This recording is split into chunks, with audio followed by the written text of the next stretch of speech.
श्रियकान्ताय कल्याणनिधये निधयेऽर्थिनाम् श्रीवेङ्कटनिवासाय श्रीनिवासाय मङ्गलम्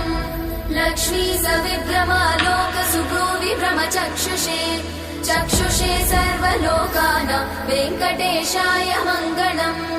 श्रीवेङ्कटाद्रिशृङ्गाग्रमङ्गलाभरणाङ्ग्रये मङ्गलानां निवासाय श्रीनिवासाय मङ्गलम् सर्वावयव सौन्दर्य सम्पदा सर्वचेतसां सदा सम्मोहनायास्तु वेङ्कटेशाय मङ्गलम् नित्याय निरवध्याय सत्यानन्दचिदात्मने सर्वान्तरात्मने श्रीमद् वेङ्कटेशाय मङ्गलम्